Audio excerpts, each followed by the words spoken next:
টাঙ্গাইল শহরের মার্কেটগুলোতে নেই গাড়ি পার্কিংয়ের ব্যবস্থা। যত্রতত্র গাড়ি পার্কিং ও অদক্ষ চালকের হাতে নিয়ন্ত্রণহীন গাড়ির কারণে প্রতিনিয়ত ভোগান্তিতে পড়েন সাধারণ মানুষ। টাঙ্গাইল পুরাতন বাসস্ট্যান্ড এলাকা থেকে বিস্তারিত জানাতে সরাসরি যুক্ত হচ্ছেন প্রতিনিধি নওশাদ রানা সানভি। সানভি, এই যে ভোগান্তির কথা বলছে যাত্রী এবং চালকদের, এই ভোগান্তি নিরসনে আসলে কোনো ব্যবস্থা কি আসলে নেওয়া হচ্ছে? কি ধরনের ব্যবস্থা নেওয়া হচ্ছে, হয়ে থাকলে জানাবেন। আপনি যেমনটি বলছিলেন, টাঙ্গাইল শহরের মার্কেটগুলোতে কিন্তু নেই পার্কিং ব্যবস্থা, আর যত্রতত্র গাড়ি পার্কিংয়ের কারণে কিন্তু ভোগান্তিতে কিন্তু পড়তে হচ্ছে সাধারণ মানুষদের। পায়ে হেঁটেও চলাচল কিন্তু কঠিন।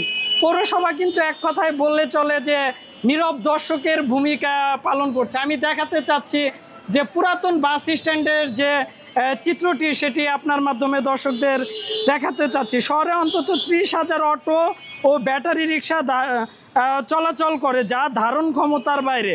সবসময় যানজট লেগেই থাকে, অ্যাম্বুলেন্স ও ফায়ার কঠিন। পাশেই কিন্তু ফায়ার সার্ভিসের স্টেশন। ফায়ার সার্ভিসের কর্মকর্তা জানিয়েছে তারা ফায়ার সার্ভিসের গাড়ি বের করতে লাঠি নিয়ে বের হতে হয়, যেটা নিয়মের বাইরে। লাঠিতে কিন্তু তাদের ভয় দেখিয়ে কিন্তু সাইড নিয়ে তারপরে যেতে হয়। যেখানে যেতে লাগবে 10 মিনিট ফায়ার সার্ভিসের গাড়ি যেতে, সেখানে কিন্তু আধা ঘন্টা 40 মিনিট লেগে যায়। 5 মিনিটের স্বাভাবিক পথ কিন্তু 30 মিনিট লেগে যায় পায়ে হেঁটে চলাচল করতে গেলে ওই সড়ক দিয়ে। এছাড়াও কিন্তু ফুটপাত দখল হয়ে যায়, দুর্ভোগে পড়তে হয় সাধারণ মানুষের।